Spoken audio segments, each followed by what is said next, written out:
سبحانہ و تعالی نے سب سے پہلا رشتہ انسانی طور پر اگر کسی کو قائم کیا تو اس رشتے کا نام اس پاک رشتے کا نام میاں بیوی کا رشتہ ہے، شوہر اور بیوی کا رشتہ ہے، اور اللہ تبارک و تعالی نے اس رشتے کو جنت کے اندر مقرر فرما کر کے یہ پیغام پورے امت کے لیے دیا، پوری کائنات کو دیا کہ شوہر اور بیوی کا جو رشتہ ہوتا ہے جس طریقے سے جنت ایک بڑی نعمت ہے، جس طریقے سے جنت کا مقام ہے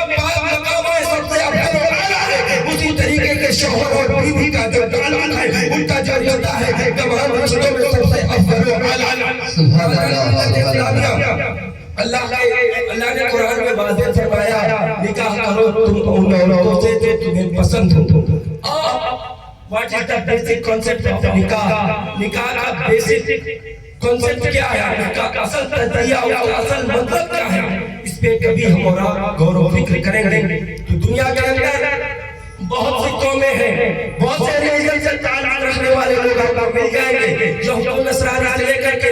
مشرکوں تک سب کے وہاں نکاح، سب کے وہاں شادی کا اہتمام کیا جاتا ہے، لیکن آپ نکاح جیسا حسین جملہ نہیں دیکھیں گے تو واحد اپنے مذہب میں مذہب اسلام میں دیکھیں گے۔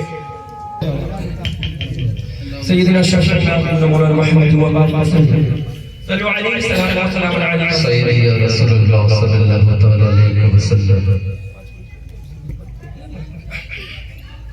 حضرات محترم، اس کائنات کے اندر، اس دنیا کے اندر اگر آپ دیکھیں گے تو بہت سی اور قومیں ہیں جن کے یہاں بھی شادی کا کنسپٹ ہے، جن کے وہاں بھی میرج کا کنسپٹ ہے، لیکن آپ اپنے مذہب میں دیکھیں گے بالخصوص کہ نسل انسانیت کو بڑھانے کے لیے ہم نکاح کرتے ہیں۔ آپ کو بہت سی قوموں میں پتہ چلے گا کہ ہم اپنے تعلقات کو باقی رکھنے کے لیے نکاح کو قائم کرتے ہیں، شادی کرتے ہیں، لیکن نبی کونین صلی اللہ علیہ وسلم کی حدیث پاک کو آپ نظر کو دوڑائیں گے تو نبی کونین نے ارشاد فرمایا حدیث پاک کے اندر، اے میرے پیارے صحابہ، تم میں سے جب کوئی صاحب استطاعت ہو جائے، نکاح کرنے کے کے اندر استطاعت ہو جائے، سب سے پہلے نکاح کرے، اور نکاح نظروں کی حفاظت اور شرمگاہ کی حفاظت کرتی ہے۔ آپ ان دو ٹاپک پر خالی آپ سوچیں گے کہ نکاح نظروں کی حفاظت اور شرمگاہ کی حفاظت کرتی ہے،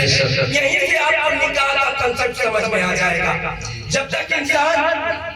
نکاح نہیں کرتا، اسی لیے ہمارے مذہب میں، ہمارے دین میں نکاح کو آدھا ایمان قرار دیا گیا ہے۔ نبی کونین نے ارشاد فرمایا النکاح من سنتی فمن رغب عن سنتی فلیس منی، جس نے نکاح کیا گویا جس نے میری سنت کو زندہ کیا، اور جس نے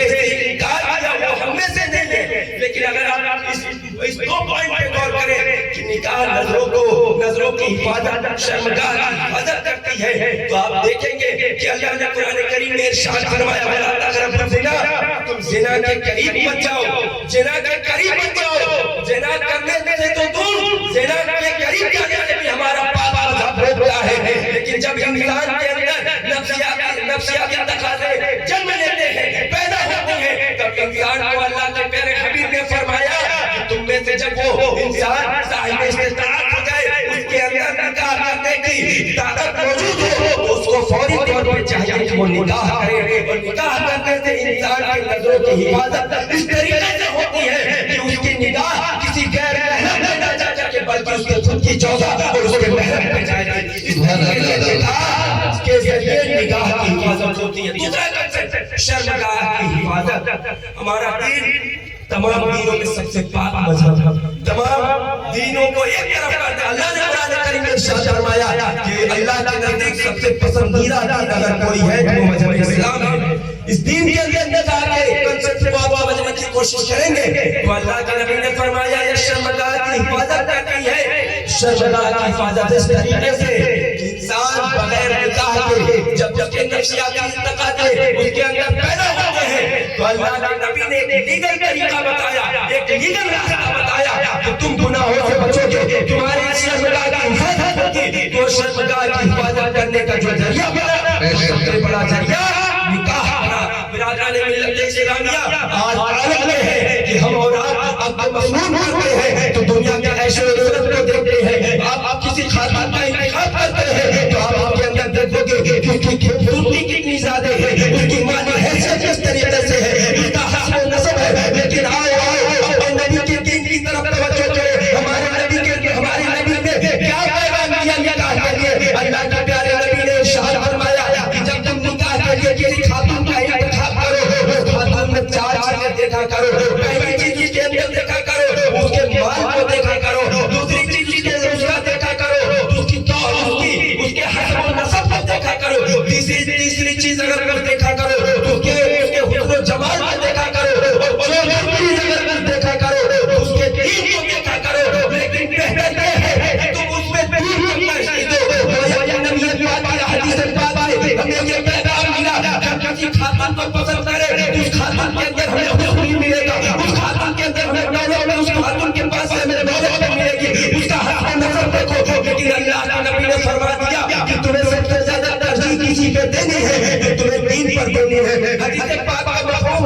دنیا میں کسی خاتون سے نکاح کرو گے یقینی طور پر تمہارے نزدیک اس کا حسن ایک وقت آئے گا کہ وہ ختم ہو جائے گا اور تمہارے گھروں میں اختلاف پیدا ہو جائے گا. دوسری چیز اگر تم دولت کی بنیاد پر اس سے نکاح کرو گے تو وہ بھی وقت آ سکتا ہے تمہارے نزدیک کہ تم دولت کی بنیاد پر اس سے نکاح کیے ہو تم بھکاری بن جاؤ گے. تیسری چیز اگر تم ان کے حسب و نسب کو دیکھو گے نکاح کے لیے تو اس حسب و نسب کی بنیاد پر اگر تم دیکھو گے اس حسب و نسب کو دیکھنے کی بنیاد پر بھی وہ نکاح ابھی کامیاب نہیں ہو سکتا. اور اگر تم دین پر پیسے دو گے دین کو پیسے ہی دے کر کے نکاح کرو گے تو تمہارے نزدیک وہ نکاح بہت ہی بہتر والا بہتر ہوگا. کیونکہ اگر آپ حضرت عمر رضی اللہ تعالی عنہ